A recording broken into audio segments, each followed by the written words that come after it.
The sky turned the color of old copper, thick and choking, as if the earth itself had decided to rise up and reclaim the heavens. Grit stung every exposed inch of skin, worked its way into eyes and mouths and lungs, turning breath into labor and sight into guesswork. Through the blinding chaos, two women stumbled forward, their bodies bent against the wind, their feet dragging through sand that shifted and betrayed with every step. Ropes bound their wrists, coarse hemp that had already rubbed the skin raw and bleeding, and longer lines ran from those bonds to the saddle horns of the horses ahead. They were being dragged like livestock, like property, across a landscape that cared nothing for their suffering. Hazel fell first. She was barely 20 years old, her pale hair plastered to her skull with sweat and dirt, her dress torn at the shoulder where rough hands had grabbed and pulled. Her knees buckled, and she went down hard onto the sand, her body jerking as the rope went taut. The impact drove the air from her lungs in a sharp cry that was half sob, half scream. "Please," her voice cracked raw from hours of begging. "Please, I'll go back. I won't run again. I swear I won't." The man on the bay gelding twisted in his saddle and laughed, a sound devoid of warmth or mercy. His name was Cobb, and he had the kind of face that suggested too many nights in smoky saloons and too many mornings waking up mean. He spurred his horse forward just enough to jerk the rope tighter, and Hazel's body slid another yard across the sand before he stopped. "Too late for pleading, girl," Cobb called over the howl of the wind. "You signed your name to that paper. That makes you property, same as a horse or a sack of grain. And property don't get to choose where it goes." Hazel sobbed into the sand, her shoulders shaking. Beside her, tethered to a second horse, Francesca Navarro stumbled but kept her feet. She was older, perhaps 30, with olive skin that spoke of Mediterranean ancestry and dark eyes that had long since emptied of hope. Blood crusted her split lip, and her breathing came shallow and quick. She had stopped begging an hour ago. Now she simply endured, one foot dragging after the other, her gaze fixed on nothing. At the head of the column, Montgomery Vale sat astride a black stallion, his posture straight despite the storm, his tailored coat flapping around his legs. He was about 35, clean-shaven, with the kind of sharp features that might have been handsome, if not for the coldness in his pale blue eyes. His boots were polished leather, incongruous against the wild brutality of the landscape, and he wore a wide-brimmed hat, pulled low to shield his face from the sand. When he turned to glance back at his men, his mouth curved into something that resembled a smile, but carried none of its humanity. "Faster," he shouted, his voice cutting through the wind. "Storm's getting worse. I want them delivered to Rattler's End before sundown, or we lose the buyer." Behind him rode 4 men, hard cases hired for muscle and indifference to suffering. One of them, a scarred man with a handlebar mustache, wiped grit from his mouth with a filthy sleeve and grinned at Cobb. "What's the rush?" Monty let him crawl a while longer. "Makes them grateful when they finally get a roof over their heads and a bed to lie in." Cobb laughed again, a barking sound. "You hear that, sweetheart?" He looked down at Hazel. "You ought to thank us. We're teaching you obedience." Hazel buried her face in her arms and wept. Francesca closed her eyes and mouthed a silent prayer in Italian, the words swallowed by the storm. 30 yards upslope, hidden behind a wind-carved outcrop of red sandstone, 2 figures crouched low and watched. Kuruk's eyes were the color of obsidian, hard and unreadable, beneath the fringe of long black hair tied back with a strip of leather. He was about 35, lean, and weathered, his face carved by sun and hardship into angles and shadows. Scars crisscrossed his torso, pale lines against copper skin, and his left shoulder sat slightly higher than his right, the legacy of an army rifle bullet that had shattered bone and never healed straight. He wore a faded buckskin shirt, patched trousers, and moccasins that made no sound on stone. His hands rested on the reins of a dun horse and the worn grip of a knife sheathed at his belt.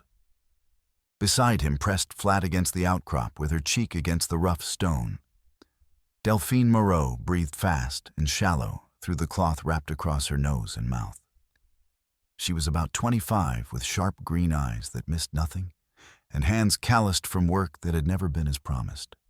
Her dark hair was tied back in a braid that had come half undone, and her dress, once modest and respectable, was torn and stained with blood and dirt. She gripped a borrowed carbine, a Henry repeater with a smooth lever action, and her knuckles were white with tension. "We cannot let them reach the canyon," she whispered, her French accent still audible beneath the roughened English she had learned in desperation. "Once they cross Poison Creek, the wall's narrow. We lose any chance." Kuruk nodded, once his jaw tight. He had been watching Vale and his men for 2 days, tracking them across the semi-desert with the patience of a hunter and the fury of a man who had seen too much injustice go unpunished. He knew Vale's reputation, knew that women who entered his wagons rarely came out the same, if they came out at all. He knew that the law in these territories was a sick joke, written by corrupt judges and enforced by deputies who took bribes as readily as they took oaths. And he knew that today, here in the teeth of this storm, he had a chance to stop it. "Not today," he said, his voice barely audible over the wind. He swung into the saddle with practiced ease, despite the stiffness in his shoulder and the movement smooth and economical. Delphine mounted behind him, wrapping her left arm tight around his waist for balance, while her right hand kept the carbine ready across her lap. She felt the coiled tension in his body, the way his muscles bunched beneath the buckskin, and understood that he was afraid not for himself, but for what failure would mean. "Hold tight," Kuruk said. Delphine tightened her grip. "I am ready." The dun horse plunged down the slope, hooves kicking up sprays of sand that were instantly snatched away by the wind. The storm swallowed them for a heartbeat, 2, 3, and then they exploded into the column like a spear driven by fury. Kuruk leaned low over the horse's neck, his body moving as one with the animal. His knife flashed in his right hand, the blade sharp enough to shave with, and he slashed downward in a single fluid motion. The rope binding Hazel parted with a sharp snap, the severed ends whipping back toward the rider. Cobb's head whipped around, his eyes wide with shock. "To hell with you," he roared, clawing for the revolver on his hip. Delphine fired. The shot was pure instinct, desperation, and adrenaline, and the countless hours Kuruk had spent teaching her to aim to breathe, to squeeze, rather than jerk the trigger. The bullet caught Cobb high in the shoulder, spinning him backward off his horse with a shout of pain. His boot caught in the stirrup as he fell, and his panicked gelding bolted sideways into the storm, dragging the screaming man through the sand. "Get her!" Vale's voice was a whip crack of command, sharp and furious. He wheeled his black stallion and grabbed Francesca's rope, yanking her close against his horse's flank. In one swift motion, he drew his revolver and pressed it to the side of Francesca's head. "Back off, or I scatter her brains across this sand." "Archer!" Kuruk twisted in the saddle, his free hand shooting out to grab Hazel by the back of her dress. He hauled her upright with raw strength, ignoring the fire that lanced through his wounded shoulder, and shoved her toward the nearest cover, a clump of mesquite bent nearly horizontal by the wind. "Stay down. Do not move." Hazel scrambled behind the mesquite on her hands and knees, sobbing broken words of gratitude into the sand. Delphine aimed the carbine at Vale, her hand steady despite the terror clawing at her chest. But Vale kept Francesca positioned between himself and the gun, using her body as a living shield. Francesca's eyes were wide with animal fear, her mouth open in a silent scream. "You want her dead," Vale shouted, his voice cutting through the storm. "Keep coming and see what happens." Bullets began to whine through the air as Vale's remaining men opened fire, invisible death cutting through the storm. Kuruk felt one pass close enough to tug at his shirt, another kick up sand an inch from the dun's hoof. The horse danced sideways with the instinctive grace of an animal that had survived in the wild, and Kuruk gave it its head, trusting its senses more than his own blinded eyes. Delphine ducked low, pressing her cheek hard against Kuruk's back, feeling the rapid thunder of his heartbeat through the buckskin. His left arm came back bracing across her waist, and she realized with a shock of understanding that he was angling his body, deliberately positioning his torso to shield her from the gunfire, using himself as a barrier between her and the bullets. "We have to go," Kuruk shouted over the wind. "We can't reach her, not with him holding her like that. We cannot leave her." Delphine cried, anguish tearing through her voice. "We won't." Kuruk promised, his voice fierce. "But if we die here, she dies too. We come back for her, I swear it." Vale was already moving, dragging Francesca with him, as he spurred his horse toward the mouth of the canyon. His men laid down covering fire, their muzzle flashes barely visible in the copper haze. One bullet grazed Kuruk's shoulder, tearing through cloth and skin in a line of fire, but he did not flinch. He simply urged the horse upslope into the teeth of the storm, and within seconds, the swirling sand swallowed them whole. Behind them, Vale's laughter echoed through the wind, triumphant and cruel. He had kept his prize, and now he had leverage.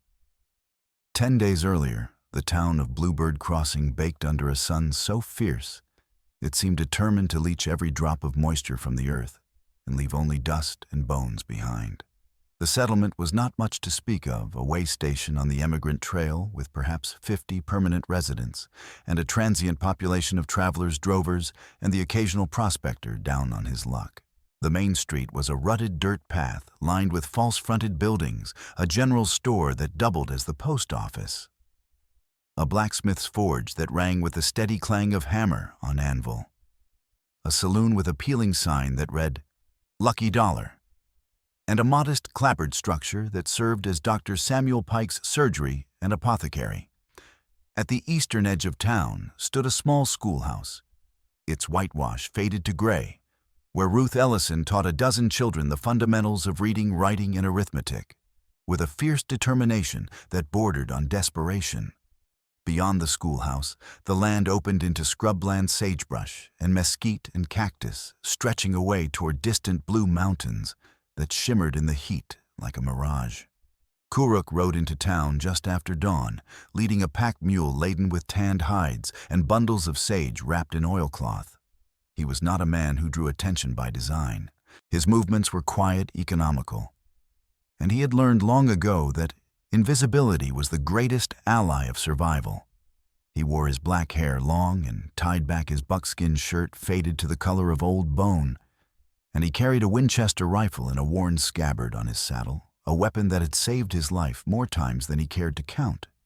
At the trading post, a thin man with wire-rimmed spectacles and ink-stained fingers tallied Kuruk's goods without meeting his eyes.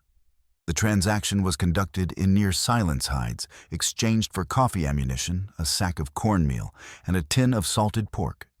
The clerk counted out coins with the careful precision of someone who knew the value of every cent, then slid them across the scarred wooden counter. "Obliged?" Kuruk said, his voice low and neutral. The clerk nodded without looking up. "Storm coming, they say. Big one." Kuruk glanced toward the western sky, where a faint haze shimmered on the horizon. Always is. He loaded the supplies onto the mule and was cinching the pack straps when the sound of hoofbeats echoed from the west road. 2 covered freight wagons rolled into town, and their canvas sides dusty and patched, drawn by teams of tired horses that moved with the plodding resignation of animals worked too hard for too long.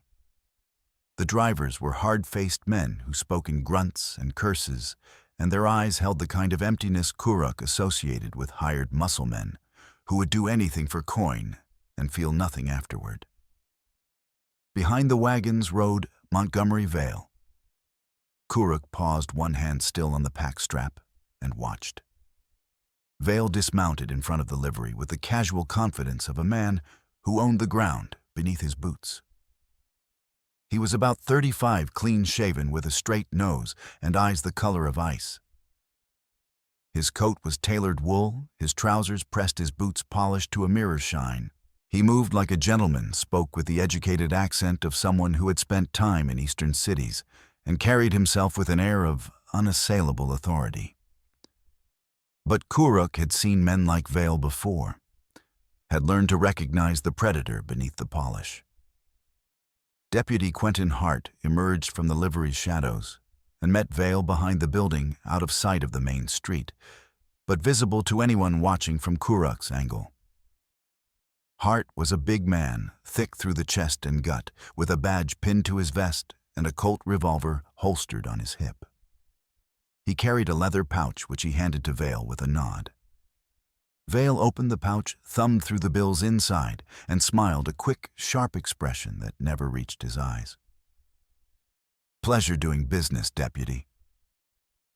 Hart grunted, his jowls quivering. "Judge says you got 3 more coming next month. Kansas route still open?"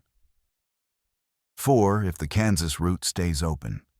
We're expanding operations into Missouri as well. More demand than supply these days." Vale's tone was conversational, as if discussing cattle or timber rather than human lives. "Long as the papers look legal, nobody asks questions. That's what we pay the judge for, isn't it?" Vale clapped Hart on the shoulder, a gesture of camaraderie between conspirators. "Make sure he keeps signing. I'd hate for our arrangement to become complicated." Hart's smile was ugly. "Judge Vale, don't worry. He signs what his son tells him to sign." Kuruk's jaw tightened, though his expression remained neutral. He turned away, leading the mule toward the edge of town, where a thin creek, barely a trickle this time of year, provided enough water for a modest camp.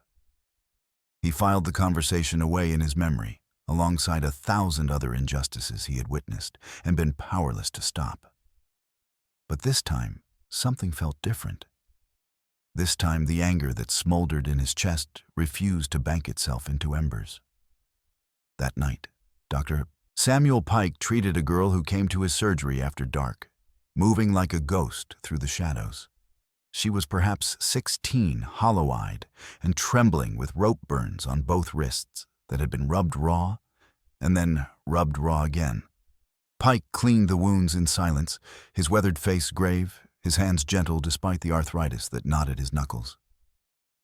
"How long were you tied?" he asked quietly. "Days." Her voice was barely a whisper.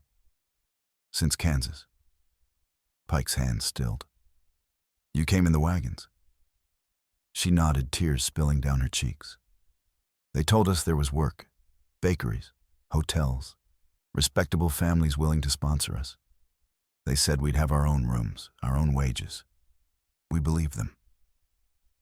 Her breath hitched. "There are others, 8, maybe more, hidden in the wagons. They'll move us again tomorrow before anyone can ask questions." Pike finished bandaging her wrists and gave her a tin cup of water, which she drank in desperate gulps. When she left, slipping back into the darkness as quietly as she had come, Pike sat alone in his surgery, staring at the lamp flame and feeling the weight of his 50-odd years pressed down on his shoulders like a physical burden. He had been a battlefield surgeon during the war, had seen the worst that men could do to one another in the name of ideology and territory.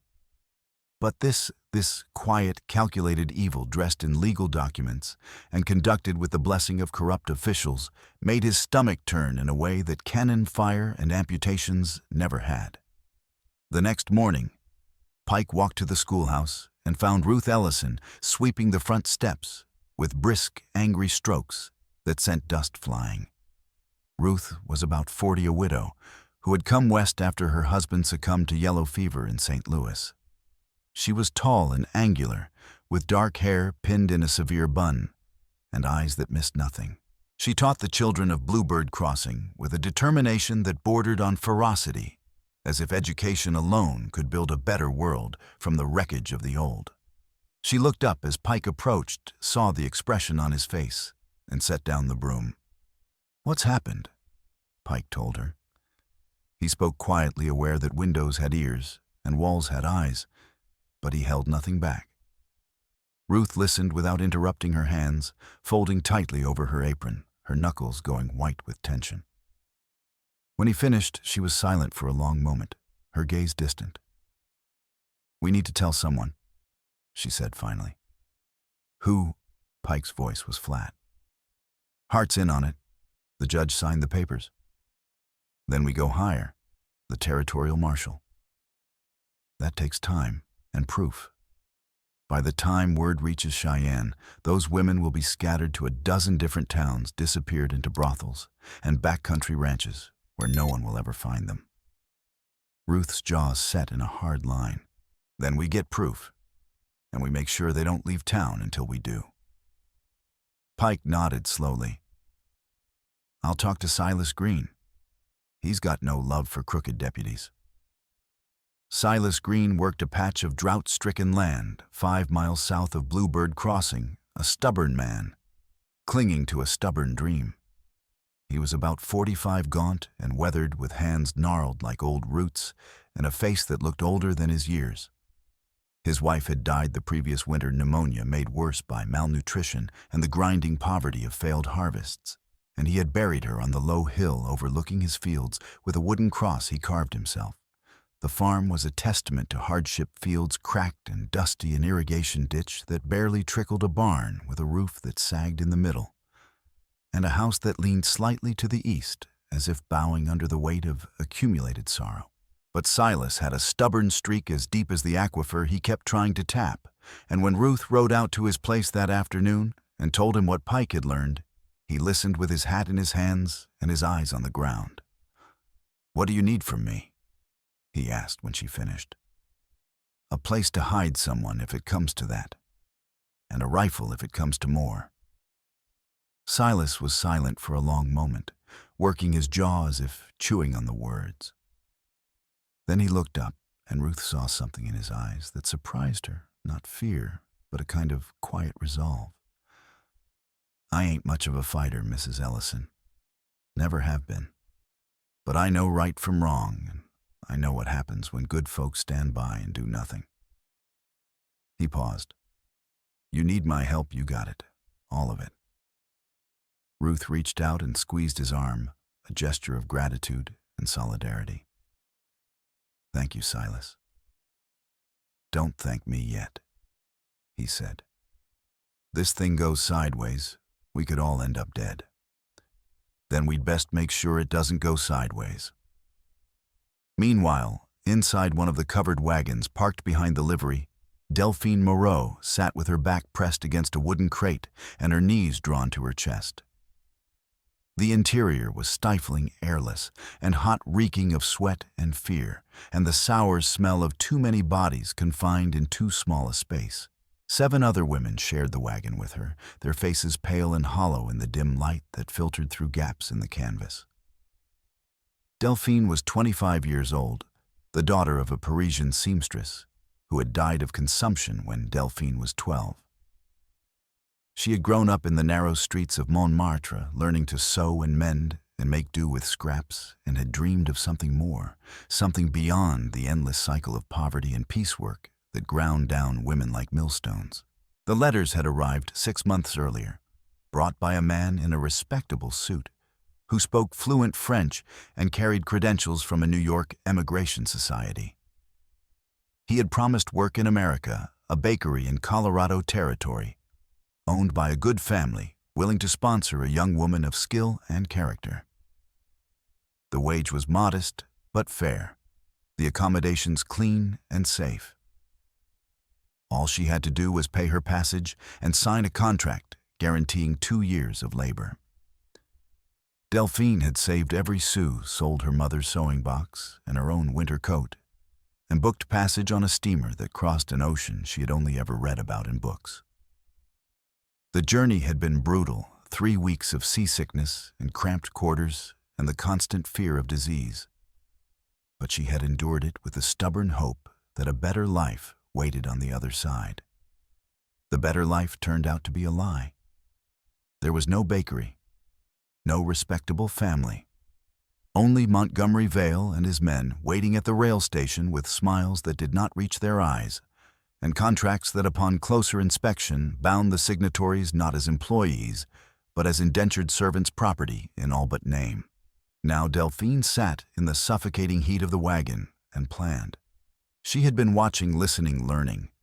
2 nights earlier, when Vale had left the rear wagon's tailgate down, while arguing with Deputy Hart over payment schedules, she had caught a glimpse of a ledger, a thick book bound in black leather, its pages filled with meticulous entries. Names, dates, payments, buyers listed by town and occupation, deputies noted by badge number and jurisdiction. And at the bottom of one page, a wax seal, Judge A., Montgomery Vale Territory of Colorado District Court. Delphine had not been able to read much. Vale had snatched the ledger away within seconds. But she had seen enough, and when he turned his back to mount his horse, she had torn the corner of the visible page with her fingernails, a scrap no larger than a postage stamp, and hidden it in the hem of her dress. It was not much, but it was something. And in the days to come, it would prove to be everything. 8 days before the sandstorm, Delphine made her move. The wagons had stopped at a waterhole 2 miles west of Bluebird Crossing, a shallow depression where rainwater pooled in the spring and persisted through summer as a muddy alkaline puddle surrounded by willow scrub. Vale's men watered the horses and settled into the shade of a scraggly cottonwood to play cards and pass a bottle of rye whiskey. The women remained locked in the wagons, but Delphine had noticed that the rear latch on her wagon was poorly fitted, just a rusted pin slotted through a hasp, loose enough to work free with patience and pressure. She used the edge of a tin cup, working the pin back and forth with agonizing slowness, while the other women watched in tense silence. Sweat ran down her spine, despite the coolness inside the wagon. Her hands trembled, but she forced them steady. After what felt like an eternity, the pin slid free. Delphine eased the door open inch by careful inch and slipped through the gap. She dropped to the ground, her boots hitting the sand with barely a whisper, and ran. The land was flat and open, dotted with sagebrush and challah cactus stretching toward a low ridge perhaps half a mile distant. If she could reach that ridge, she might find cover rocks, ravines, anything. Her lungs burned. Her legs ached. But she ran with everything she had driven by desperation and the terrible knowledge that this was her only chance. Behind her, someone shouted. Boots thudded on packed earth. A whip cracked like a gunshot, and then fire lashed across Delphine's shoulder blade. She screamed more from shock than pain and stumbled forward, her knees hitting the sand hard enough to jar her bones. She tried to push upright, but the whip cracked again, and this time the leather wrapped around her wrist, yanking her sideways. Got her. Cobb's voice was thick with laughter and satisfaction. He coiled the whip for another strike, his grin wide and cruel. That's what you get for running, sweetheart. Gonna teach you some manners. Delphine rolled into a shallow sand bowl and curled into a ball arms over her head, bracing for the next blow. It never came. Hoof beats thundered past, close fast, a sound like rolling thunder.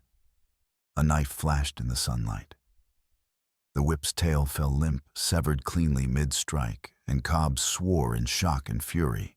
Kuruk's dun horse wheeled with the precision of a cavalry mount, and Kuruk leaned down his arm, hooking around Delphine's waist with the strength of iron. He hauled her up in front of him, her weight slamming against his chest, hard enough to knock the breath from her lungs, and spurred the horse into a gallop. Gunfire cracked. Bullets kicked up dust in angry geysers. Kuruk hunched low over Delphine, his body bent around hers like a shield, his left arm locked tight around her ribs. She clung to the saddle horn, gasping, her vision blurred with tears and dust. They rode hard for a mile, then 2, the land blurring past in shades of brown and gold. Finally, Kuruk reined in at the edge of a dry wash, a deep channel carved by ancient floods, its banks steep and crumbling. He slid from the saddle, wincing as his wounded shoulder protested, and helped Delphine dismount. She stumbled, her legs shaking so badly she could barely stand, and he caught her elbow to steady her. "Can you walk?" His voice was quiet, steady, with the kind of calm that came from long practice at hiding fear. Delphine nodded, though she was not sure it was true. Kuruk led the horse down into the wash, where the cut bank offered shelter from prying eyes and the merciless sun. He tethered the animal to a twisted root of juniper and turned back to Delphine. She had collapsed against the bank, her breath coming in ragged gasps, her face streaked with dirt and tears. "Sit," he said. She sat. Kuruk knelt beside her and pulled a strip of cloth from the tail of his shirt, tearing it with his teeth, then wet it from his canteen. He moved around behind her and gently peeled back the torn fabric of her dress to expose the welt across her shoulder blade. The skin was split in a thin line, blood welling sluggishly and already beginning to bruise a deep, angry purple. "This will hurt," he warned. "I know," Delphine said through gritted teeth. He cleaned the wound with quick, efficient strokes, his fingers surprisingly gentle for someone with such hard hands. Delphine bit her lip until she tasted copper, but did not cry out. When he finished, he bound the cloth around her shoulder and tied it snugly. "Hold still," he said. "I can." "Good." He offered her the canteen. She drank deeply, the water cool and sweet despite the metallic taste of the container. When she tried to hand it back, he pushed it toward her again. "Drink." He said the single word, carrying more weight than a paragraph of explanation. Delphine obeyed. She drained half the canteen before her thirst eased, then wiped her mouth with the back of her hand and looked up at Kuruk. He was watching her with an unreadable expression, his dark eyes studying her face as if trying to solve a puzzle. "What is your name?" he asked. "Delphine." "Delphine Moreau." "Kuruk." "Thank you, Kuruk." Her voice cracked on the words. "You saved my life." He shrugged, a gesture that was both dismissive and uncomfortable, as if gratitude was a language he did not speak. "Not yet," he said. "They'll come looking." "Why did you help me?" Kuruk was silent for a long moment, his gaze distant. When he finally spoke, his voice was low and rough, like stone grinding against stone. "Because I've seen what happens when no one does." Delphine wanted to ask more, wanted to know what he had seen, what scars he carried beneath the physical ones. But the weight in his voice told her that the story was buried deep, too painful to excavate in the harsh light of day. So she simply nodded and settled back against the bank, exhaustion crashing over her like a wave. That night, as the stars wheeled overhead in their ancient patterns and the desert cooled around them, they huddled together in the narrow shelter of the wash. Kuruk built no fire, smoke would draw eyes and light would draw bullets. He sat with his back to the bank, his rifle across his knees, and listened to the night sounds and the distant yip of coyotes, the rustle of a snake moving through dry grass, the whisper of wind over sand. Delphine dozed fitfully, her head resting against Kuruk's shoulder, without conscious decision, simply too exhausted to care about propriety or boundaries. He did not move, did not complain. He simply sat a silent sentinel and watched the darkness for movement that never came. When dawn broke pale and cold over the eastern horizon, he shook her awake gently. "We need to move." Delphine nodded, pushing tangled hair from her face, and stood on legs that felt like they belonged to someone else. Kuruk helped her onto the dun horse and then swung up behind her. As they rode north toward the broken lands, she felt the steady rhythm of his breathing against her back, the warmth of his body cutting through the morning chill. It was practical, necessary, survival. And yet, in the silence between them, something unspoken began to take root, fragile and unnamed, but real. 7 days before the sandstorm, the posse found their trail. Kuruk had pushed hard through the night, following a game path that wound north through scrubland and into the low prairie ridges that marked the transition between the flatlands and the foothills. He knew this country well, had hunted it, trapped it, survived in it for years, but he also knew that Vale's men would not give up easily. Delphine represented money, and men like Vale did not tolerate financial losses. At mid-morning, as they crested a low rise studded with juniper and pinon pine, Delphine glanced back over her shoulder and saw the telltale plume of dust rising in the south. "They're coming." Kuruk followed her gaze, his expression grim. "How many?" She squinted against the glare. 4 riders, maybe 5. Kuruk urged the dun into a steady trot, his eyes scanning the terrain ahead with the practiced gaze of a scout assessing tactical options. The land here was broken by ravines and dry creek beds dotted with stands of juniper and twisted cottonwood that clung to life in impossible places. A mile ahead, a lightning-struck tree lay across a narrow gully, a natural choke point that could be defended by 2 people with rifles. He pointed. "There. We make a stand."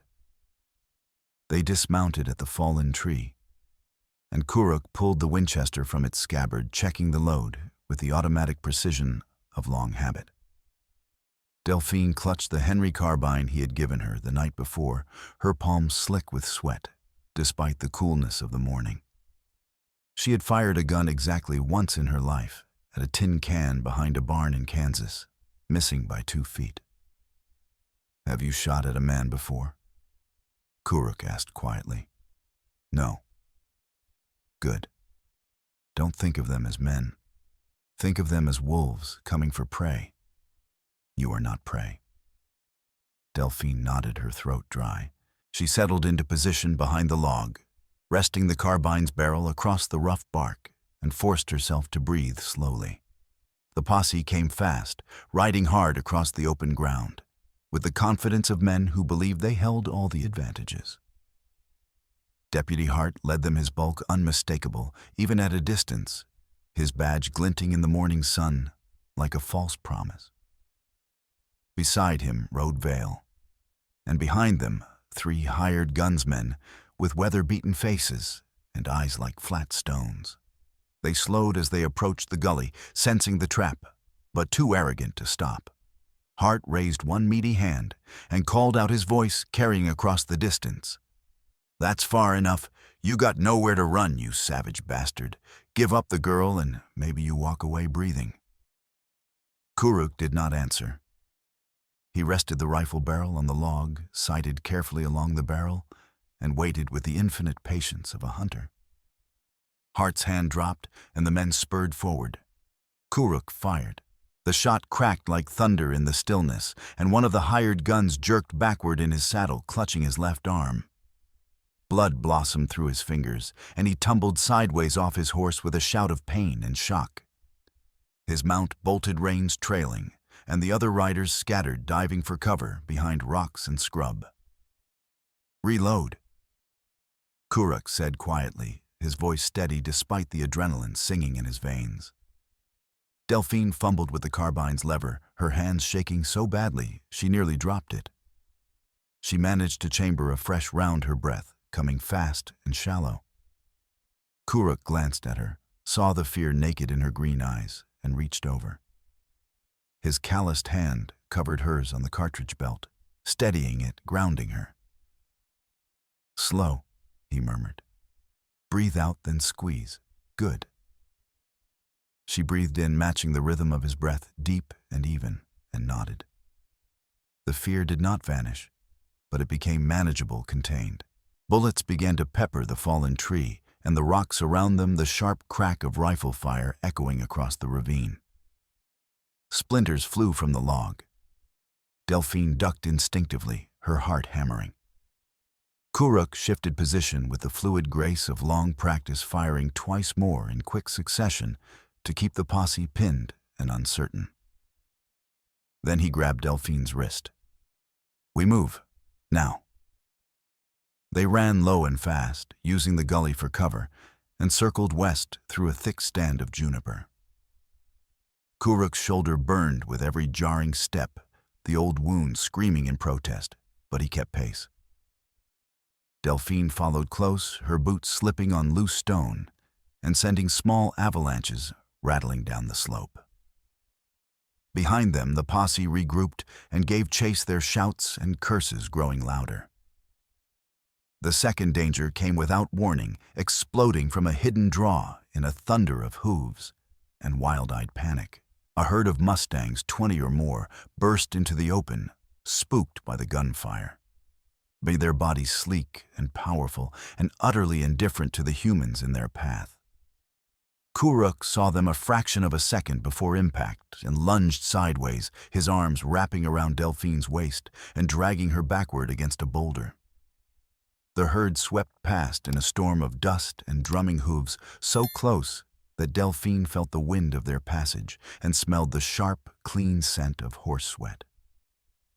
A bay stallion passed within inches of her face, its mane whipping across her eyes. Another horse, a smaller pinto mare, kicked out as it veered around the boulder, and its hoof caught Kuruk squarely in the left thigh. The impact drove a grunt of pain from his lips, and he stumbled, his grip on Delphine loosening. She felt him sag and turned her hands, grabbing his arms. "Are you hurt?" "No," he said through gritted teeth. It was a lie, and they both knew it, but there was no time to argue. He pushed upright, favoring his right leg, and they kept moving. By late afternoon, they reached an outpost, a squat adobe structure with a sagging roof and a telegraph wire running west toward Ruby Ridge and the main rail line. Kuruk left Delphine hidden in a stand of willows, their slender branches providing sparse cover, and approached the building alone. His limp was more pronounced now, each step jarring the bruised muscle in his thigh. The telegraph operator was a nervous man named Lou Small, and slight, with ink-stained fingers and wire-rimmed spectacles perched on a nose that looked too large for his face. He glanced up as Kuruk entered, his eyes widening slightly, then gestured toward the silent key on the desk. "Wire's been cut since yesterday morning," Lou said before Kuruk could ask. "Don't know who did it, but Deputy Hart came through here asking after a runaway girl. French," he said. "Dark hair, green eyes." He paused, then added in a lower voice, "There's a bounty, $50 for information leading to her capture." Kuruk's jaw tightened, a muscle jumping beneath the skin. "When did he post it?" "Yesterday noon. Sent word to every outpost in town within 100 miles. Lou hesitated, then leaned forward, his voice dropping to barely a whisper.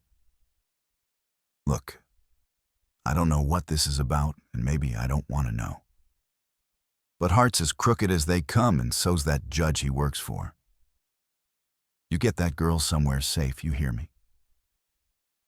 Kuruk studied the little man for a long moment, weighing trust against necessity.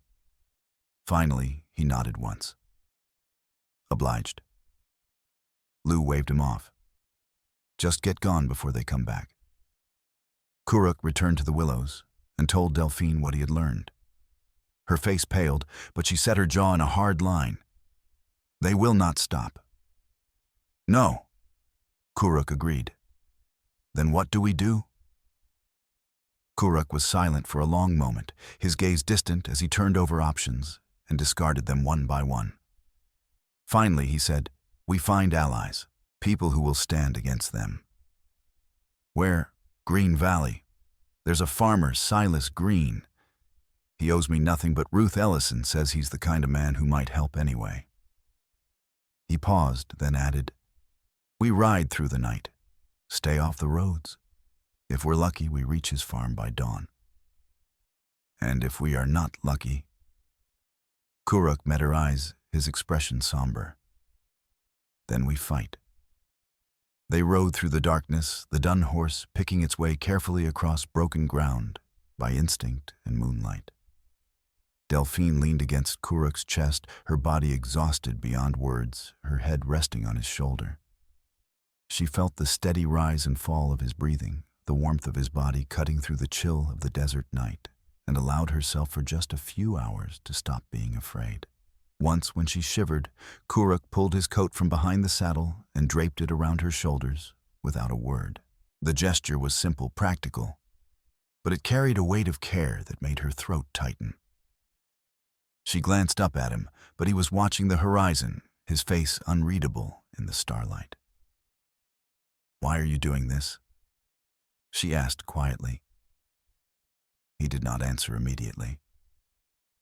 When he finally spoke, his voice was rough-shaped by old pain. "I had a sister once, younger than you. The Indian agent sold the rations meant for our village, sold them to white storekeepers for profit. That winter she starved. I was scouting for the army, trying to earn enough to buy food, and when I came back..." He trailed off, his jaw working. "I came back too late." Delphine closed her eyes, tears slipping down her cheeks. "I am sorry." "Don't be sorry. Just don't give up." "I will not," she whispered. "I promise." They rode on through the night, two people bound together by circumstance and survival, carrying wounds that would never fully heal but might with time and care become bearable. 5 days before the sandstorm, they arrived at Silas Green's farm just as the eastern sky began to pale with the promise of dawn. The place was exactly as Ruth had described it, a patchwork of struggle and stubborn hope, with cracked fields stretching toward a line of cottonwoods that marked the course of an irrigation ditch, a barn with a sagging roof held up by sheer determination, and a house that leaned slightly eastward, as if bowing under the weight of accumulated grief. Silas stood in the yard with a pitchfork in his gnarled hands, his back straight despite the early hour. He was gaunt, weathered, his face carved into hard lines by sun and sorrow, but his eyes were clear and steady. When Kuruk called out from the road, he set down the pitchfork and walked to meet them with the slow, deliberate gait of a man who had learned not to waste energy on haste. "You're the scout," Silas said, squinting up at Kuruk.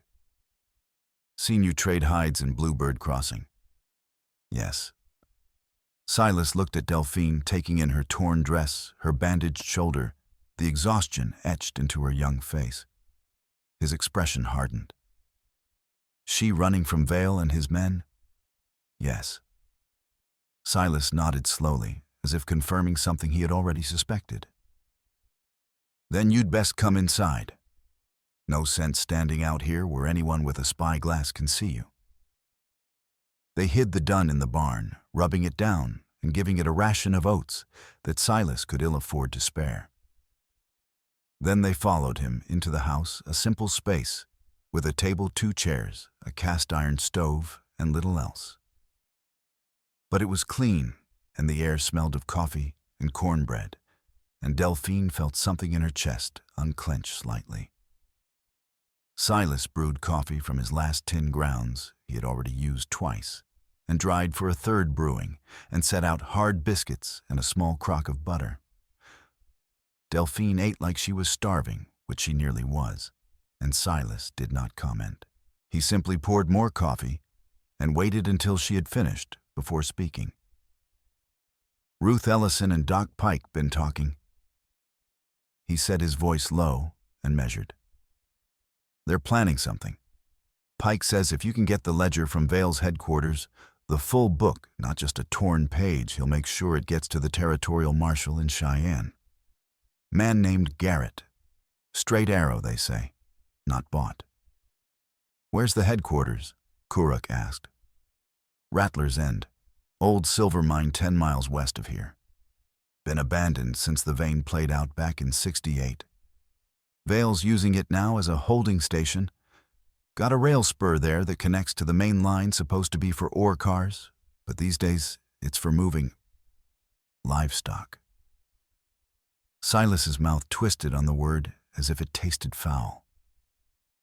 Delphine reached into the hem of her dress and carefully extracted the torn scrap of ledger page she had hidden there. She laid it on the table, smoothing it flat with trembling fingers. The ink was smudged, but legible: names, payments, a partial list of towns. I took this from Vale's book. It shows Deputy Hart's name and a judge's seal. Silas studied the scrap, his expression grim. This is good, but it's not enough. Defense lawyer would say it's a forgery or taken out of context. You need the full ledger, every page, every entry. That way there's no wiggle room. Kuruk nodded slowly. Then we go to Rattler's End. You'll need help, Silas said. I'm no gunfighter, never have been. But I know this land better than most, and I've got a squirrel rifle that shoots true. If things go bad at the ferry crossing or anywhere else, I can cover you from high ground. Why would you risk yourself for us? Delphine asked, her voice thick with emotion. You do not know us. Silas looked at her for a long moment, his tired eyes seeing something beyond her face. Perhaps his dead wife, perhaps the daughter they never had. Perhaps simply the basic decency that most men claimed, but few acted upon. My wife died last year, he said quietly.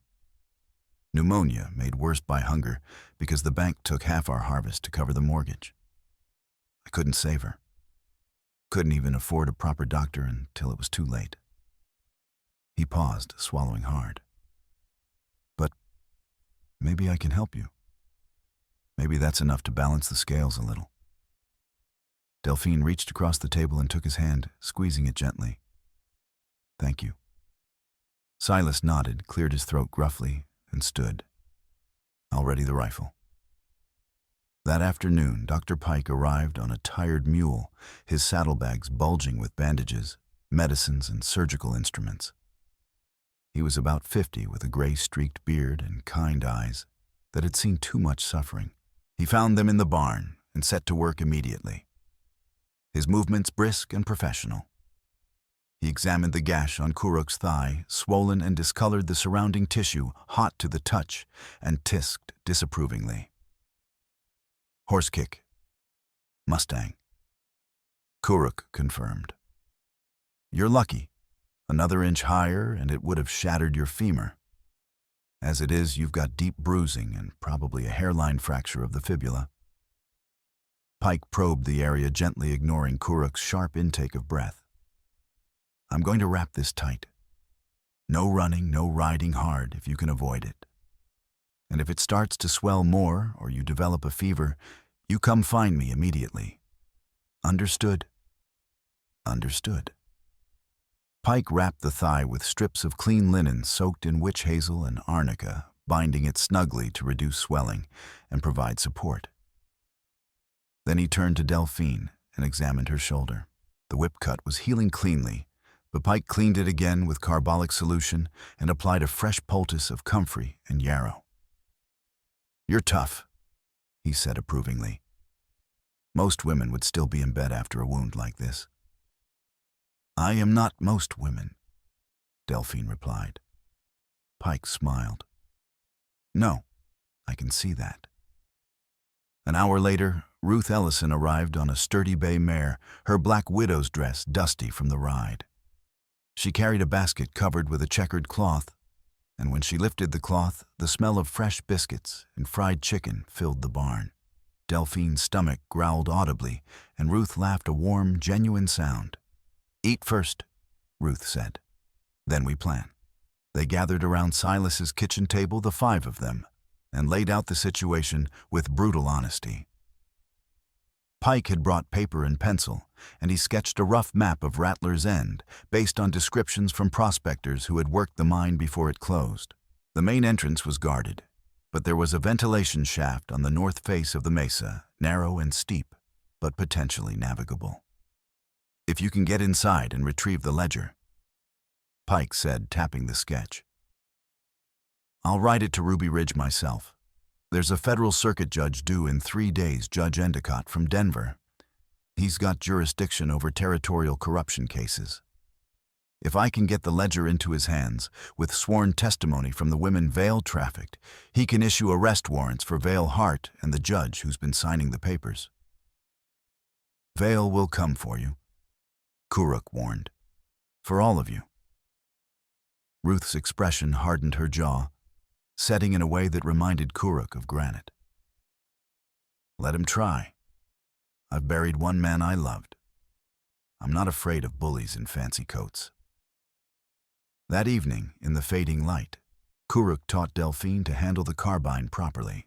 He adjusted her stance, his hands guiding her elbows and shoulders, with careful precision, his voice low and patient. The weapon is an extension of your arm. Don't fight it. Let it settle. Now breathe in, then halfway out. Hold. Squeeze the trigger, don't jerk. Delphine tried. The carbine bucked against her shoulder, and the shot went wide, splintering a fence post 20 feet to the right of the target. She swore in French a creative string of invective that made Kuruk's mouth twitch despite the seriousness of the moment. Silas, listening from the barn doorway, glanced away with a disapproving expression, though he said nothing. Again, Kuruk said calmly. She tried again. This time the shot was closer, only a foot off target. Kuruk nodded approvingly. Better. Your breathing is steadying. Once more. The third shot hit the target, a rusted tin can balanced on a stump, and sent it spinning into the dirt. Delphine lowered the rifle, her arms aching, and looked at Kuruk with something like pride in her eyes. I did it. You did. His voice was quiet, but there was warmth beneath the words. You learned fast. She studied him in the lamplight, spilling from the barn. This scarred, quiet man who had saved her life and asked for nothing in return. She wanted to say something to express the gratitude and growing trust that tangled in her chest, but words felt inadequate. Instead, she simply said, "You are a good teacher. You're a good student." Their eyes held for a moment, something unspoken passing between them. Recognition, understanding, the beginning of something that neither of them had names for yet. Then Kuruk turned away to check the carbine's action, and the moment passed. But it did not vanish. It lingered like warmth after a fire. The posse struck 2 hours before dawn.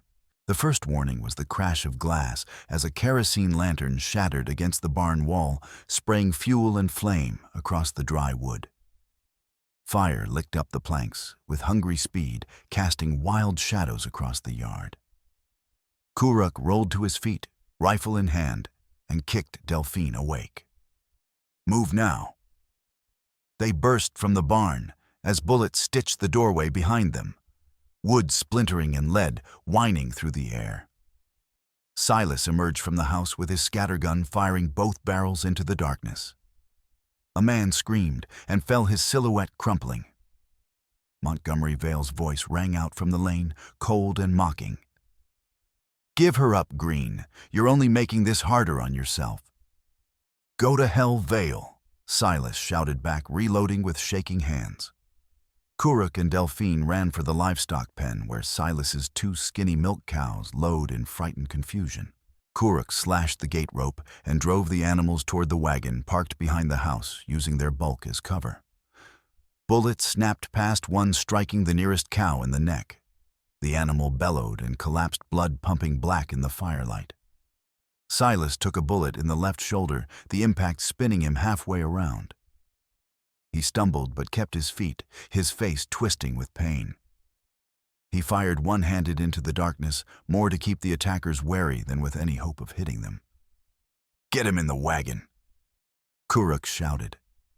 Delphine grabbed Silas's good arm and hauled him toward the wagon bed. He was heavy, his boots dragging through the dirt, but desperation lent her strength. She managed to heave him up and over the tailgate. He clutched his wife's pie safe, a small wooden cabinet painted with faded flowers, to his chest, refusing to let go, even as blood soaked his shirt. Why that? Delphine gasped. Only thing left of her. Silas gritted out. Ain't leaving it. Kuruk vaulted into the driver's seat, snatched up the reins, and snapped them hard across the mule's back. The wagon lurched forward, wheels clattering over ruts and stones.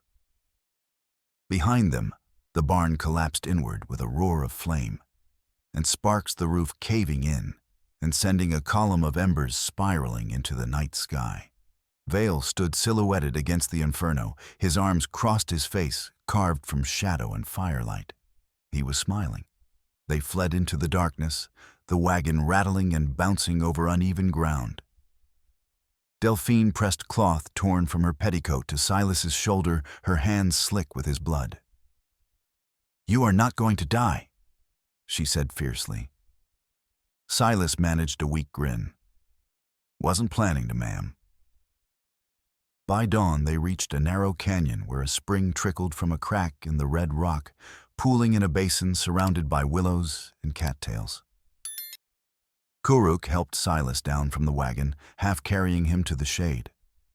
Pike had given them supplies bandages, whiskey for disinfecting needle and thread for stitching. Delphine cleaned the wound as best she could, her hands steady despite the fear churning in her gut.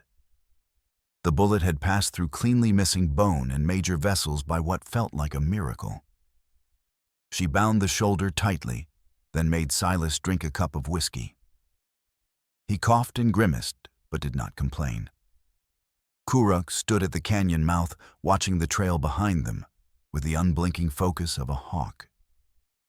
His thigh throbbed with every heartbeat, his shoulder ached, and exhaustion dragged at his bones like chains. But he did not sit. He could not afford to.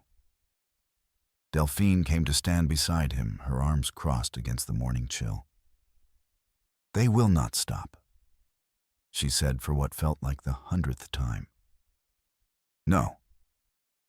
Kuruk agreed. "Then we go to Rattler's End. Tonight. We get the ledger or we die trying." He looked at her, this fierce, stubborn woman who refused to break no matter how hard the world pushed. "You don't have to come. Silas and I can. It is my fight." Delphine interrupted, her green eyes blazing. "My ledger, my choice. I am coming." Kuruk studied her for a long moment. Then he nodded once. "All right." 3 days before the sandstorm, under a sky heavy with the promise of rain, they reached Rattler's End. The old mine crouched at the base of a red mesa like a wound in the earth, its entrance a gaping black mouth surrounded by rusted equipment and sagging sheds. A rail spur snaked toward the main line, its ties rotting and rails streaked with rust. 2 men stood guard at the entrance, rifles slung over their shoulders, smoking hand-rolled cigarettes and talking in low, desultory tones. Kuruk and Delphine left the dun tethered in a draw a quarter-mile away and approached on foot, moving from shadow to shadow, with the practiced stealth of predators. The guards were lazy, overconfident. Kuruk circled wide, coming up behind the first man, and drove the pommel of his knife into the base of the guard's skull. The man dropped like a felled tree unconscious before he hit the ground. The second guard turned, frowning. "Hey, where'd—" Kuruk's fist caught him flush on the throat, crushing his larynx and cutting off his air. The man gagged, eyes bulging, and Kuruk hit him again, a short, brutal punch to the temple that dropped him in his tracks. They dragged both guards into the brush and tied them with their own belts, gagging them with strips torn from their shirts. Inside the mine, the air was cool and damp, smelling of stone and old explosives and the faint, acrid stink of bat guano. They moved through the tunnels by the light of a single lantern, Delphine leading Kuruk, covering the rear. The office was at the back of the widest chamber, a crude wooden shack built against the rock wall. A desk, a chair, a filing cabinet, and on the desk, illuminated by lamplight, the ledger. Delphine opened it with shaking hands, her breath catching in her throat. Page after page of entries, meticulous and damning. Names, dates, payments. She found the entry she remembered: M. Vale to Q. Hart, $200. Processing fee to Judge Montgomery, $50. Then she found the next page, and her breath stopped. At the top of a column, written in precise copperplate script, Judge Augustus Montgomery Vale Territory of Colorado District Court. She looked up at Kuruk, her face pale as bone. The judge. Vale's father. They are family. Kuruk moved to her side and stared at the page, his jaw tightening until the muscles stood out like cords. The implications crashed down like an avalanche. This was not one corrupt official or a handful of crooked deputies. This was a family operation, father and son working together to build a trafficking empire under the protective cover of law. Fake marriage contracts signed by a judge with legitimate authority. Women shipped like cargo. Deputies paid to enforce. A network that stretched across 3 towns, maybe more, all of it legal on paper. How many? Kuruk's voice was flat, dangerous. Delphine flipped pages, her hands trembling.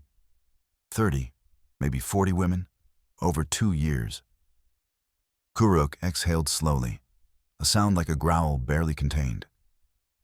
We take the whole book. Delphine tore another page, a list of buyers in Ruby Ridge and Fort Kearney, complete with addresses and amounts paid, and slipped it into Kuruk's boot lining, tucking it carefully beside the first scrap. Her fingers brushed his ankle, and he startled, looking down. Their eyes met in the lamplight. She saw the rage coiled tight behind his calm, the years of injustice that had scarred him as surely as any blade. He saw her fear, but also her resolve, the iron will that refused to bend. I trust you, she said quietly. Kuruk nodded, once his throat tight. Good. They heard voices in the tunnel. Vale's men returning from patrol. Kuruk grabbed the ledger and shoved it inside his shirt, and the leather binding cold against his skin. Ventilation shaft. North wall. Go. They ran. The shaft was narrow, barely wide enough for a man's shoulders, and climbed steeply through solid rock worn smooth by decades of airflow. Kuruk went first, his boots scrabbling for purchase on slick stone, his thighs screaming with every upward lunge. The ledger pressed against his ribs, awkward and heavy. Behind him, Delphine climbed with grim determination, her palms splitting open on the rough rock blood slicking her grip. Twice she slipped. Twice Kuruk braced himself and reached down his hand, locking around her wrist and hauling her upward with strength born of desperation. I've got you, he grunted. I know. She gasped and kept climbing. They emerged on the mesa top just as the first drops of rain began to fall, cold, hard drops that stung like thrown gravel. Lightning split the sky, illuminating the landscape in stark, colorless flashes. Kuruk led them down the far side of the mesa, sliding and stumbling through loose scree, the ledger clutched to his chest. Behind them, shouts echoed from the mine entrance, but the storm swallowed the sound. They reached the horse and rode hard into the rain, the world dissolving into gray curtains of water. Delphine wrapped her arms around Kuruk's waist, pressing her cheek to his back, and felt the steady, reassuring beat of his heart beneath the wet buckskin. He did not speak. He simply rode his body a wall against the storm, and she held on with everything she had. 2 days before the sandstorm, the losses began to mount, with the inevitability of a tightening noose. The first came at dawn. They returned to Silas's farm to find the fields burned, the irrigation ditch dynamited, a crater where the headgate had been, water spilling uselessly into the dirt and turning the earth to useless mud. Silas stood in the wreckage, his bandaged shoulders sagging, staring at the ruin of 2 decades of labor.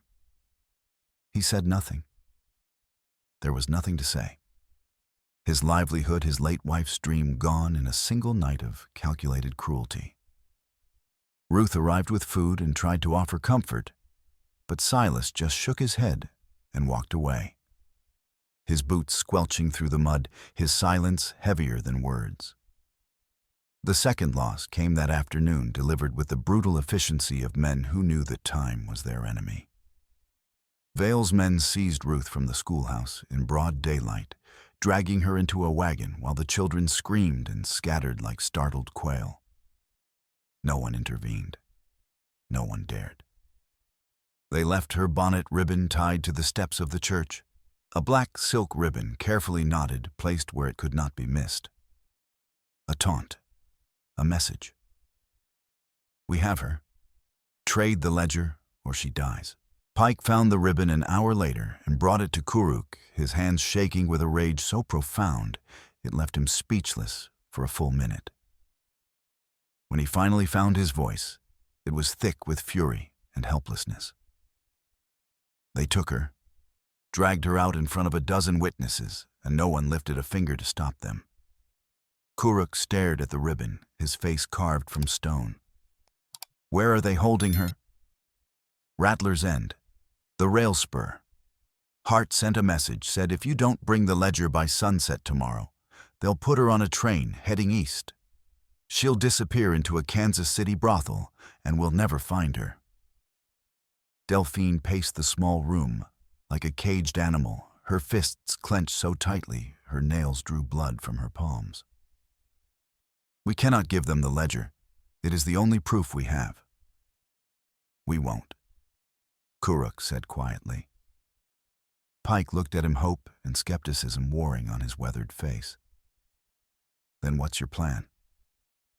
We make a copy. Can you write fast, Pike? Fast enough. But it'll take hours. There are dozens of pages. Then start now.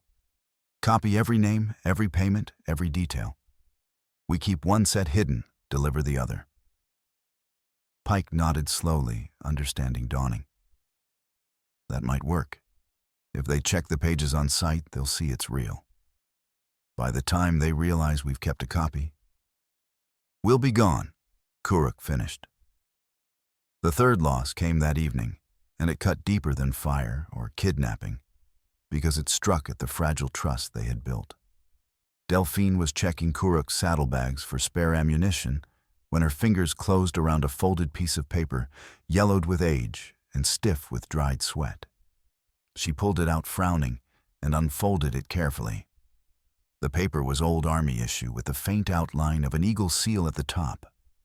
A payment voucher made out to Kuruk, Scout, Lakota, age 29. The amount, $50. The notation Scout Services rendered Lakota Pacification Campaign, Fort Laramie, 1875. Her hands went cold. She stared at the paper for a long moment, her mind racing, then looked up. Kuruk stood across the barn, his back to her, checking the Winchester's action. She felt something twist in her chest, betrayal, confusion, anger. You worked for them. She said, her voice flat and hard. Kuruk went still. Slowly he turned to face her. It's not what you think. Then what is it? She held up the paper, her hand trembling. You hunted your own people. For money. Kuruk crossed the space between them with slow, deliberate steps. He took the paper from her hand and held it up to the lamplight, his expression unreadable. I scouted for a supply column. Medicine blankets, flour. Promised to the Pine Ridge Reservation. The Army hired me to guide the wagons and make sure they arrived. I didn't hunt anyone. But you took their money. Yes. His voice was level, but beneath it, she heard the edge of old pain, old shame. I took their money because my sister was starving. Because the Indian agent, a white man appointed by the government, stole the rations and sold them for profit. Because I had two choices, watch her die or do what I had to do. He paused, his jaw working. I guided those wagons, made sure the supplies reached the people who needed them. And when I got back to our camp, I found my sister's body. She'd died 3 days earlier. Pneumonia complicated by starvation. Delphine's anger drained away, replaced by a sharp, aching understanding. She had judged him without knowing, had seen only the surface, and assumed the worst. But this man, this scarred, quiet man who had saved her life and asked for nothing, carried wounds far deeper than the bullet scar in his shoulder. I am sorry, she whispered. I should not have. You had reason to doubt. Kuruk said quietly. I've doubted myself 1,000 times. Delphine reached out and took his hand, his calloused, scarred hand, and held it between both of hers. You are a good man, Kuruk. I see that now. I should have seen it before. He looked down at their joined hands, something vulnerable flickering across his face, before he shuddered it away. I'm not a good man, but maybe I'm trying to be. That night, Delphine could not sleep. She found Kuruk sitting outside the barn, sharpening his knife on a whetstone with slow, rhythmic strokes. She sat beside him without asking, close enough that their shoulders almost touched, and listened to the rasp of steel on stone. For a long time, neither spoke. Then Delphine said very quietly, Tell me about her. Your sister. Kuruk's hand stilled. He was silent for so long that Delphine thought he would not answer. Then, in a voice so low she had to strain to hear, he began to speak. Her name was Winona. She was 15 when she died. Smart. Always asking questions, always wanting to know how things worked. She would have been a teacher, I think, if the world had been different. He paused, his thumb running along the blade's edge. After she died, I left the reservation.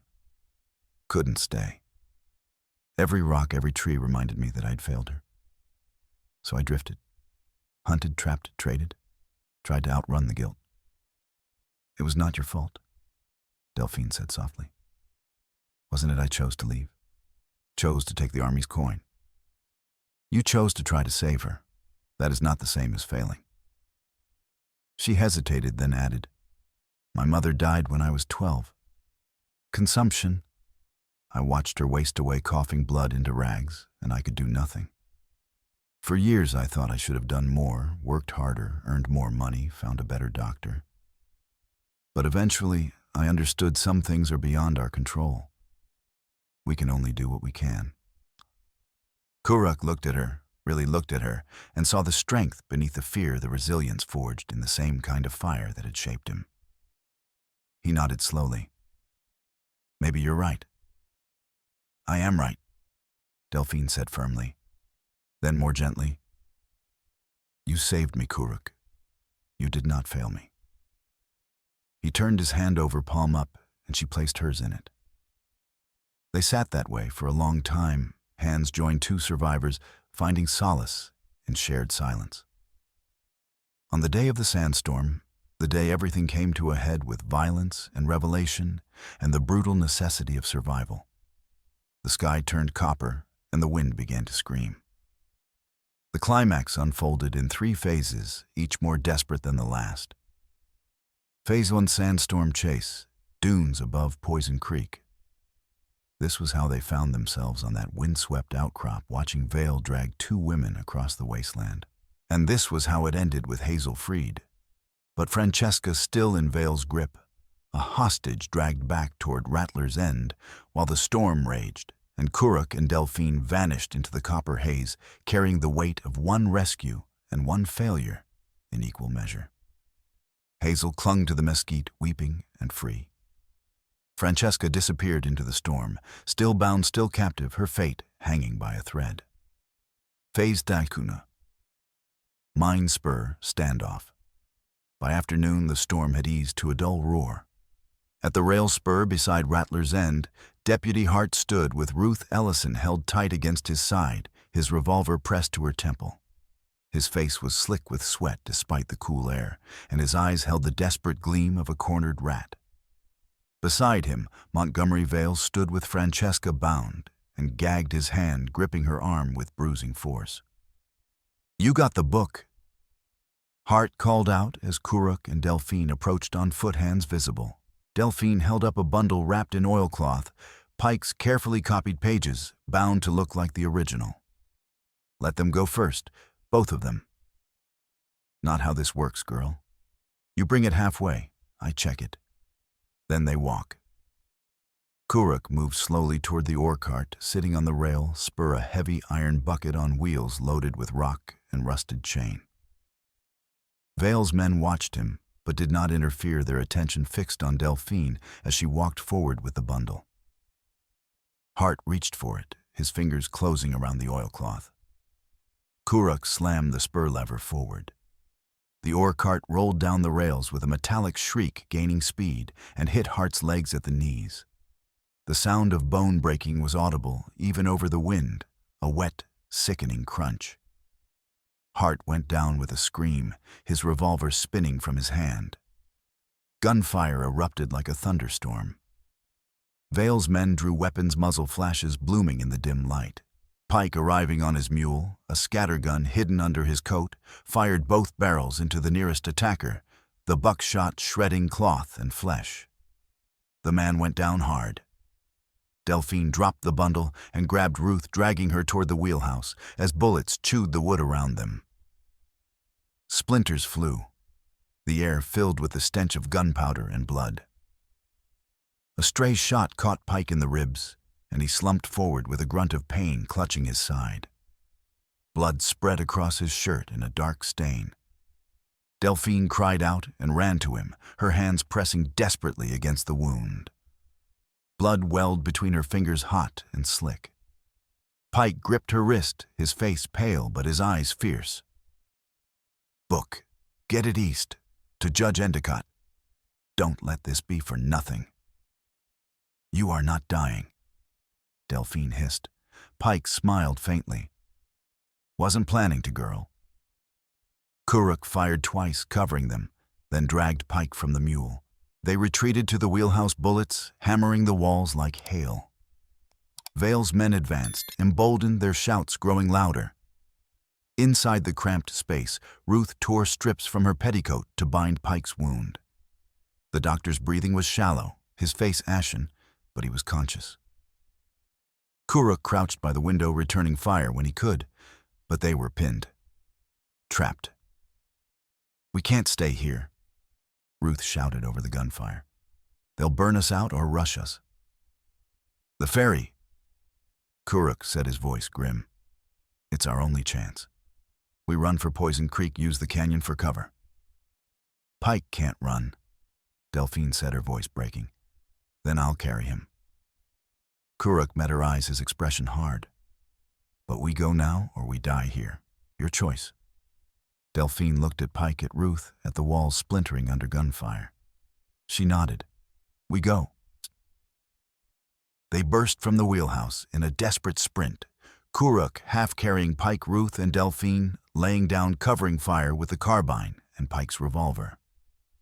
Bullets chased them across the open ground, kicking up dirt and ricocheting off stone.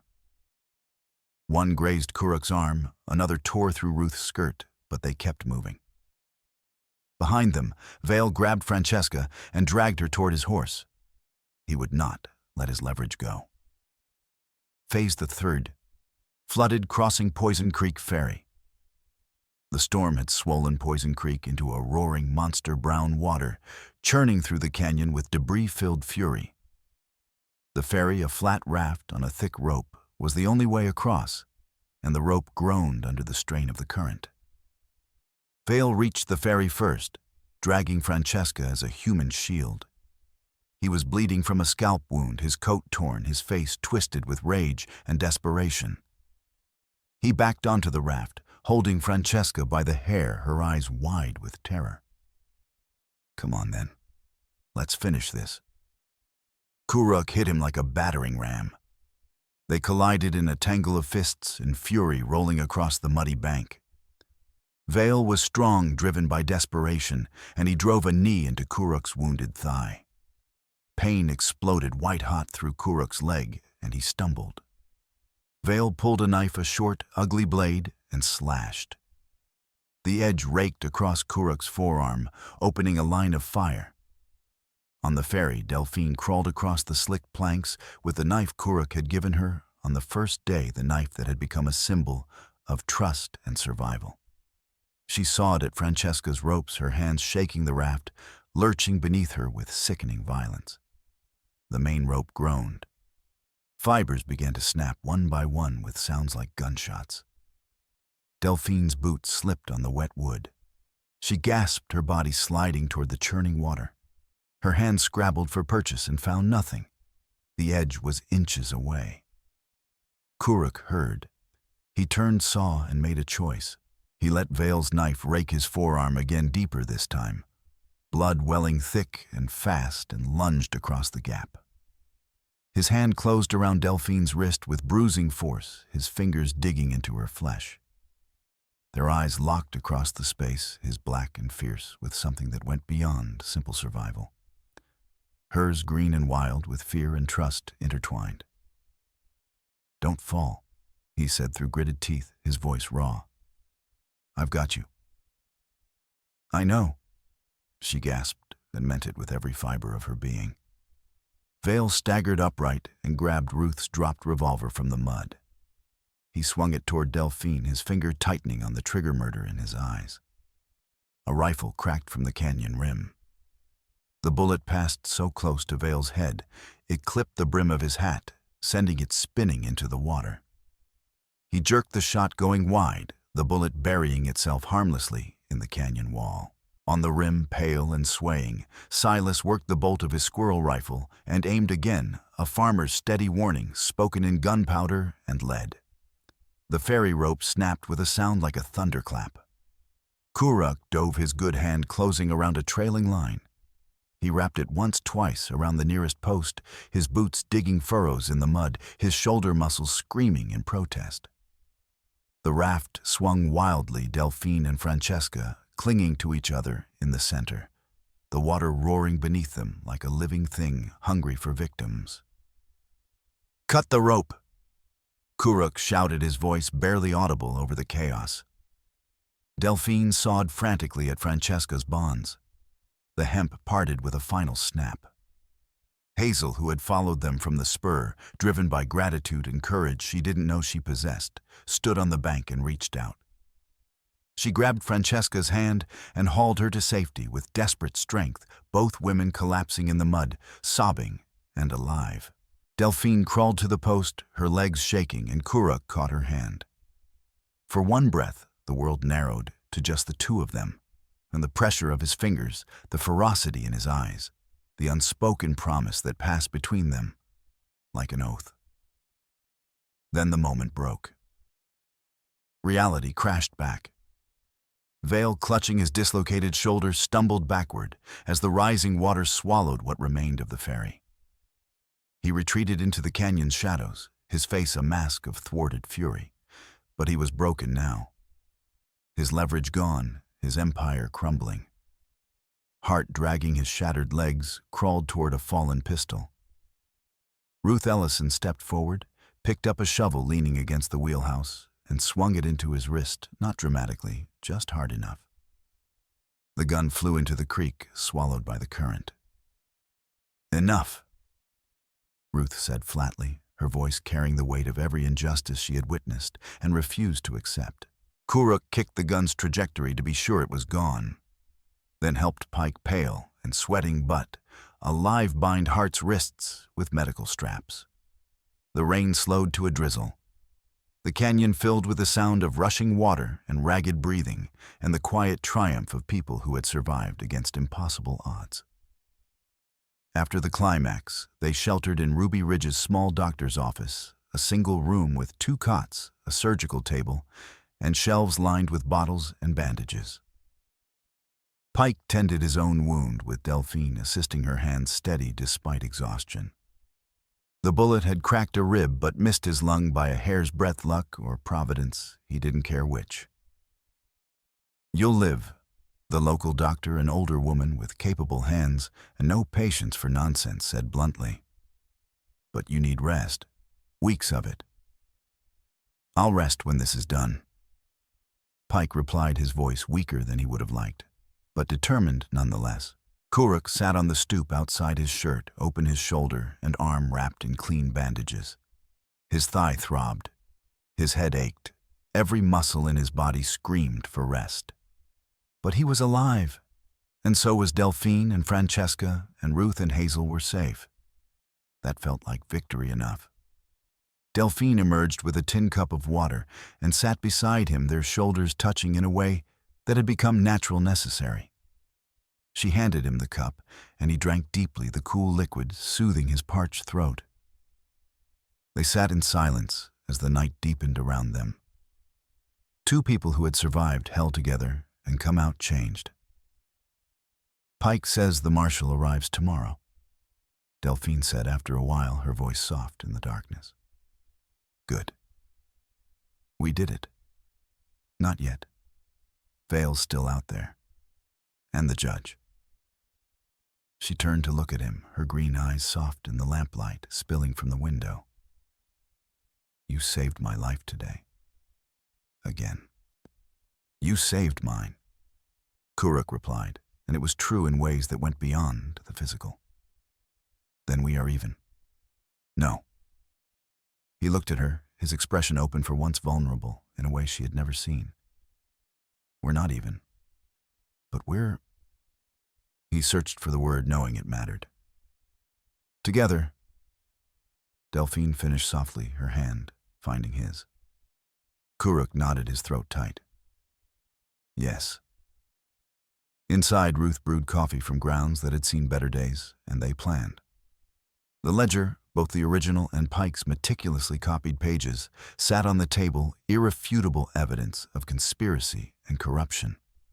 In the morning, they would present it to the federal marshal. Vale Hart and Judge Augustus Montgomery Vale would be arrested. The women would testify. Justice, slow and imperfect as it was, would finally move forward. That night, under stars that seemed impossibly bright after the storm had cleared, Kuruk repaired the headgate of Silas's ruined irrigation ditch. It was hard work lifting stones, packing mud-fitting pieces together, and his hands shook from pain and exhaustion. But he kept at it, methodical and determined. Delphine knelt beside him, handing him stones without being asked. And together, they rebuilt something that had been broken. "It is not much," Kuruk said when they finished surveying their work in the moonlight. "It is enough," Silas replied from the shadows, where he had been watching with his good arm cradling the injured one. "Fields'll grow again. Maybe not this year, but someday." Later, Delphine brought Kuruk coffee, real coffee this time, strong and bitter and perfect, and they sat on the stoop in comfortable silence. She rested her head on his shoulder, and he allowed it, his arm coming around her waist with tentative care, as if she might vanish if he held too tight. "Pike wants me to go east with him," Delphine said quietly. "To testify before the judge." "You should," Kuruk said, though the words cost him more than he wanted to admit. "And leave you here alone." "I've been alone before." Delphine lifted her head and looked at him, her eyes fierce in the starlight. "You do not have to be. Not anymore." Kuruk looked down at her, at this woman who had refused to break, who had learned to fight and shoot and survive, who had seen the worst of him and chosen to stay anyway. He felt something shift in his chest, a door opening that he had thought sealed forever. "No," he said quietly, his voice rough with emotion. "I suppose I don't." At first light, Hazel, Francesca, and Delphine stood beside the stagecoach with Dr. Pike, who leaned heavily on a cane but refused to be left behind. The ledger was hidden in his medical satchel, duplicate pages secured in Kuruk's boot for insurance. Ruth and Silas stood guard in the street rifles at the ready, their faces grim but determined. The townsfolk of Ruby Ridge watched from doorways and windows, not heroes, but not cowards either. They had seen the storm, heard the gunfire, and knew that something significant had happened. Just as the driver prepared to whip the reins and set the team in motion, hoofbeats echoed from the West Road.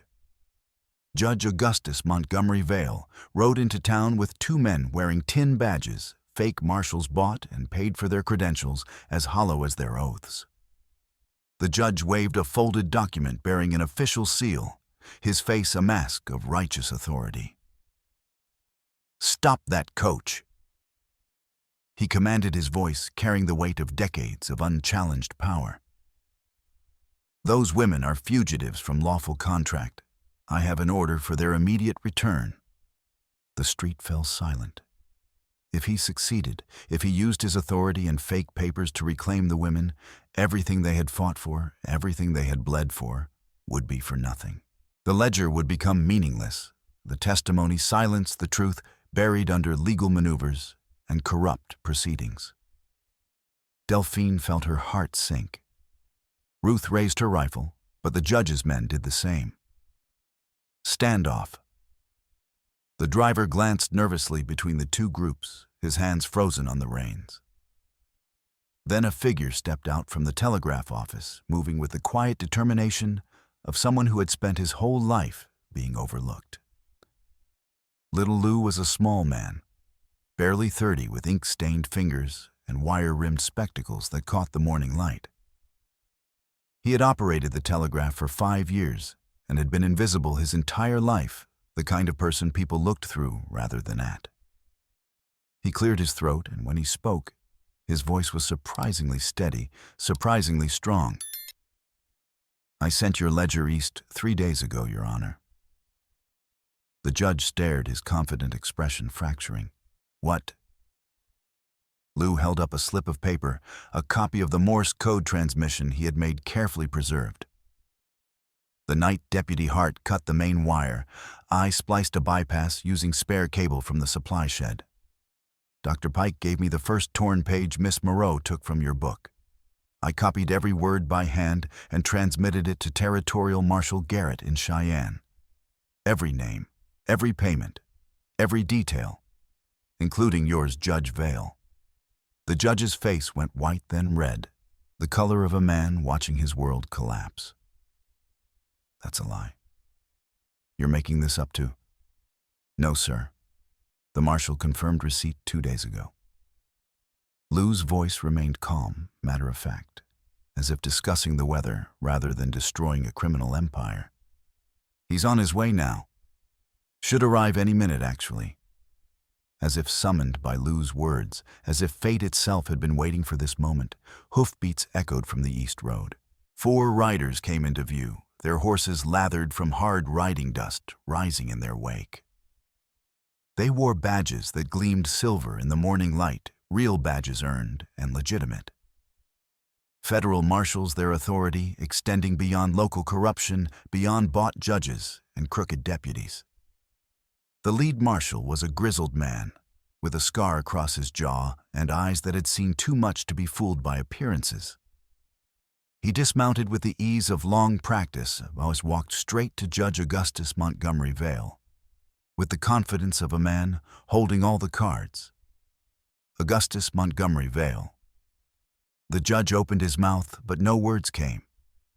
His throat worked, his hands trembled, and for the first time in his life, he looked small, diminished, powerless, afraid. "You're under arrest. Conspiracy to traffic persons, falsification of legal documents, corruption of office, and abuse of judicial authority." The marshal took the ledger from Pike's satchel and flipped through it with practiced efficiency, comparing the pages to Lou's telegraph copy and the torn scraps from Kuruk's boot. He nodded, satisfied. "Matches. Chain of custody is clean. Evidence is solid." He gestured to his deputies, who moved forward with iron restraints. The judge's fake marshals dropped their weapons and backed away, their loyalty extending only as far as their paychecks. Judge Vale sat frozen in his saddle, his face a mask of disbelief and dawning horror as the cuffs locked around his wrists. Montgomery Vale, the younger, the son who had built his empire on his father's authority, was already in chains, being loaded into a wagon, alongside Deputy Hart, whose shattered legs were splinted, but whose eyes still burned with impotent fury. The family operation, years in the making, collapsed in the span of minutes. The lead marshal turned to Delphine, his expression softening slightly. "You, Miss Moreau." "Yes. You'll need to testify when this goes to trial. But the evidence is solid enough that convictions are certain. You're free, ma'am. You and all the others." Delphine nodded, tears spilling down her cheeks, tears of relief, of exhaustion, of a weight finally lifted. Hazel and Francesca clung to each other, sobbing openly. Ruth embraced Pike, who winced but smiled through the pain. Silas just stood in the street staring at his ruined farm in the distance, and slowly, tentatively began to believe that maybe, just maybe, something good could grow from ashes and devastation. The marshals loaded Judge Vale, his son Hart, and the fake marshals into the wagon. As they prepared to leave the lead, Marshall paused beside Kuruk, studying him with the assessing gaze of a man who had learned to read character in faces and actions. "You're the scout who brought them in." "I didn't bring them in." Kuruk replied, his voice quiet but firm. "I just didn't let them go." The marshal studied him for a moment longer, then nodded with something that might have been respect. "Good enough." Dr. Pike approached the stage, one hand pressed to his bandaged ribs, moving carefully, but under his own power. He stopped in front of Kuruk and extended his hand. "You ride with us to Cheyenne. Make sure this thing sees proper justice." Kuruk looked at the coach, at the women climbing aboard with their lives, finally their own, at Delphine standing by the wheel with the carbine he had taught her to shoot, held loosely in one hand. She did not beg. She did not plead or make demands. She simply held out the weapon, offering it back, or perhaps offering something more. "You taught me to hold this," she said, her voice steady despite the emotion churning beneath. "Maybe you should teach me what comes next." Kuruk took the carbine, his fingers brushing hers in a touch that lingered a heartbeat longer than necessary. He looked past her at the street, at the people who had stood with them, despite the cost: Ruth, with her fierce determination; Silas, with his quiet courage; Pike, with his stubborn refusal to look away from injustice; even little Lou, with his ink-stained fingers and unassuming heroism. He had spent years moving alone through this brutal landscape, invisible and untethered, believing that survival meant isolation, that connection meant vulnerability and loss.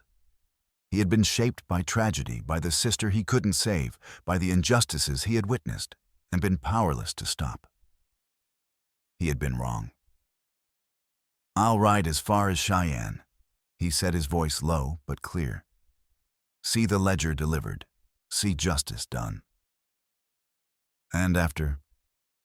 Delphine asked, her green eyes searching his face for the answer that mattered most.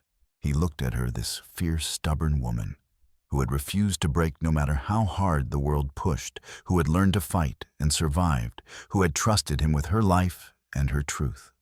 He saw their future not as certainty, but as possibility, fragile and precious and worth fighting for. "After," he said quietly, a faint smile touching his scarred face, "we see what grows." Delphine smiled back, small but real and full of hope. She climbed into the coach, settling beside Francesca and Hazel. Kuruk swung onto his horse and took his place beside the driver, his thigh still aching but bearable, his wounds healing slowly. Ruth and Silas mounted their own horses, flanking the stage as an honor guard for this final journey. The driver cracked the reins, and the team surged forward, wheels turning, carrying them all toward Cheyenne and justice, and whatever future they could build from the wreckage of the past. As they rode east through the morning, the sun broke through the lingering clouds, casting the land in shades of gold and amber. Behind them, the town of Ruby Ridge returned to its quiet rhythms, scarred, but standing, marked but not broken. Judge Vale and his son and Hart would face trial and prison. The ledger would become federal evidence, a weapon against the trafficking network it described.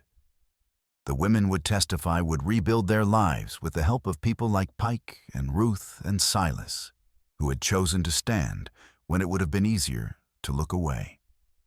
And Kuruk, riding beside the coach with the morning sun on his face, with Delphine's voice calling out to him through the window, laughing about something Hazel had said, alive and free and unafraid, allowed himself to believe that maybe, just maybe, the future held more than survival.